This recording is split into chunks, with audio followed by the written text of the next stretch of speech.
Hemos estado hablando en este último tiempo acerca del peso de las palabras, ¿no? Porque las palabras tienen color, tienen forma, tienen peso, no pesan igual dos términos que en el diccionario de sinónimos aparecen como tal, aparecen como sinónimos, ¿no? Porque cada palabra tiene su peso.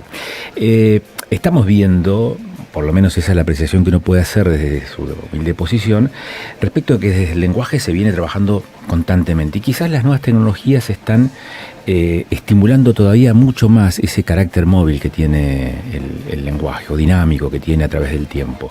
Claro, solamente que ese movimiento que experimentan las palabras se ve mucho más agilizado en tiempos de nuevas tecnologías, de información, de redes sociales, de intercambio, de mayor comunicación entre las personas que permite leer, ver, escuchar y al mismo tiempo hacerse escuchar, hacerse ver, exteriorizar su forma de pensamiento, su forma de pensar las cosas, su cosmovisión, que no es ni más ni menos que la ideología.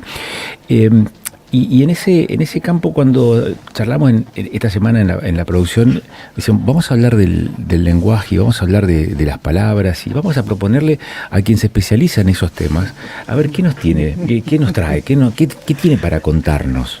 Porque hoy, claro, está con nosotros Giselle Aviñón. ¿Cómo te va, Giselle? Muy bien. Gracias por retornarte. Te extrañamos estas últimas semanas. Yo también extraño mis viernes acá, sí, pero a veces hay compromisos que no.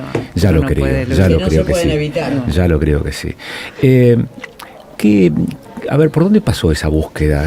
Cuando escuchaste esto de Caro Pinto, que es la productora, te dijo, bueno, queremos charlar algo de esto.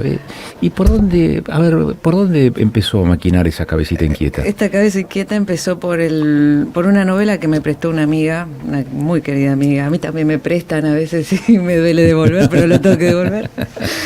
Y se llama Las Gratitudes. Es una novela francesa, Delphine de Vigan. Y me acuerdo que me invitó a tomar un té a su casa y me dice, quiero prestarte un libro. Y lo único que hice fue leer los epígrafes y me emocionó de una manera que dije, bueno, me lo llevo. Dice así: reímos, brindamos, desfilan en nosotros los heridos, los lastimados, les debemos memoria y vida, pues vivir es saber que todo instante de vida es un rayo de sol en un mar de tinieblas, es saber ser agradecido. Y el segundo epígrafe es un poema que dice, ¿a dónde van las palabras que resisten, que desisten, que razonan y emponzoñan? ¿A dónde van las palabras que nos hacen y deshacen, que nos salvan cuando todo nos abandona? ¿Cómo juega con la musicalidad también de los términos, ¿no? Hay una búsqueda interesante, ¿no? Entre la sonoridad de algunos términos, para reflejar esas emociones también, los estados de ánimo. A mí el tema de las palabras me llega mucho porque es mi trabajo, ¿no? Dedicarme al análisis del discurso y la significación. Y cuando Carolina me comentaba esto, ¿no? de las cosas que pasaron en la semana, yo pensaba que a veces el lenguaje, como decían, ¿no? es sinónimo de poder también, ¿no? La lengua es sinónimo de poder. Nosotros somos el ejemplo de una colonización por la lengua que manejamos también. Entonces, pensar las palabras para mí implica no solo lo que significan, sino también la historia que cargan y la ideología. Y hay ciertas discusiones que me parece que pasan más por un lugar de ideología que por un lenguaje. Así. Y esta novela yo la traje porque su protagonista, que se llama Michelle Seld, es una mujer mayor, le dicen Michka. Es una persona que se dedicaba a ser correctora en una editorial. Veremos. Y ella va perdiendo el lenguaje.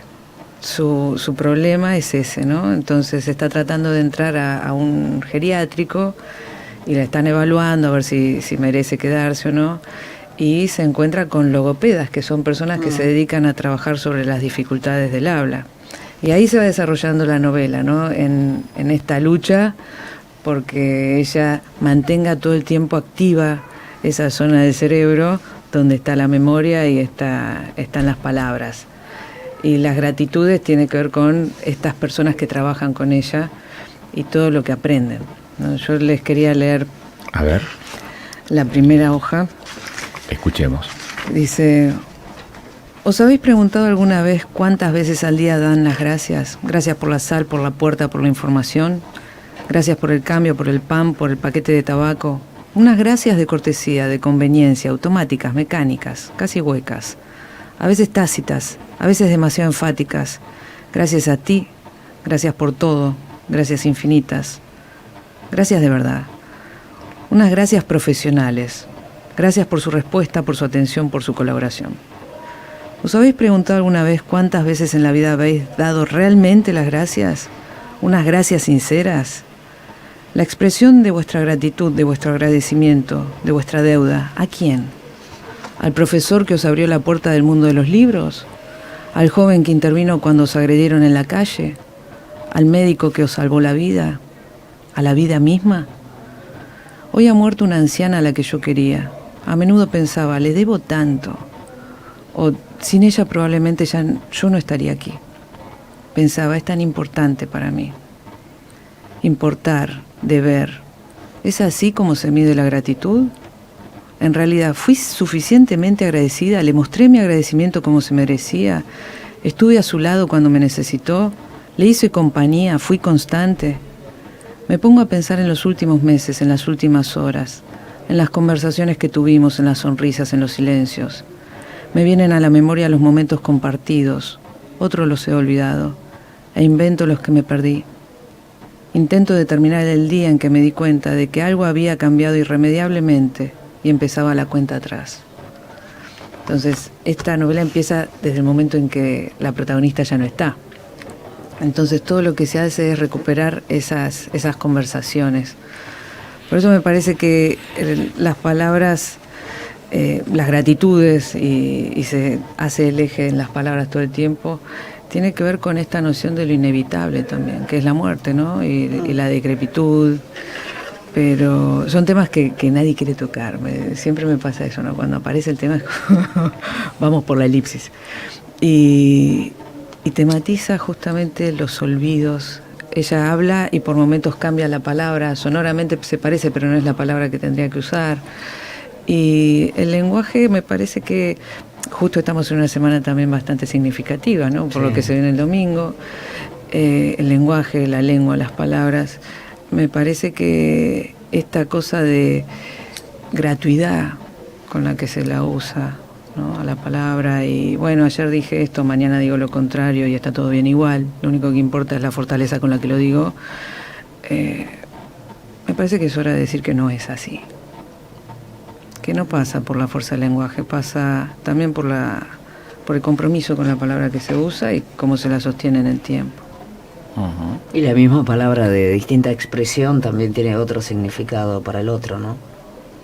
El gracias es el gracias universo, o gracias tierra, o gracias vida. Gracias por lo que soy, por lo que tengo. Claro. Me parece que la gratitud está... Acá yo buscaba la definición en la RAE, ¿no? Que es un sentimiento, la gratitud, que obliga a una persona a estimar el beneficio que otro le hizo. Y hay que corresponder con ese sentimiento de alguna manera.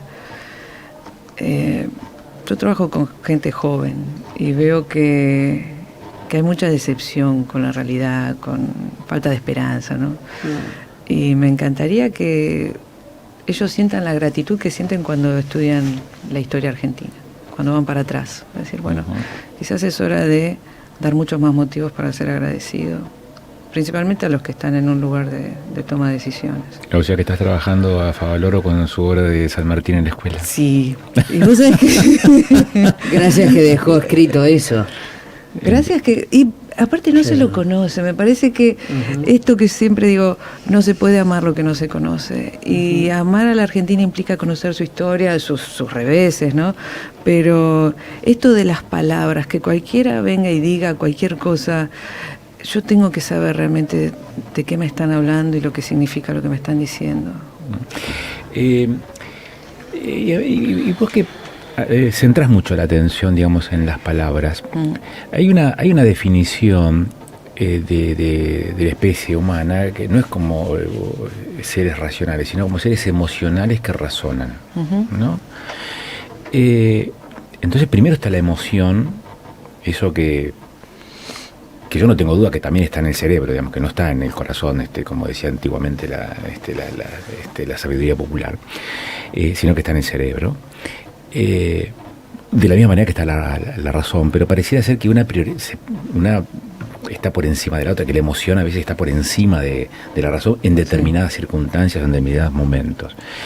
¿Cómo esa apelación que vos haces a la coherencia discursiva, a la coherencia de las palabras, cómo usamos las palabras y en qué medida somos consecuentes en el tiempo, está más relacionado con la emoción que con la razón?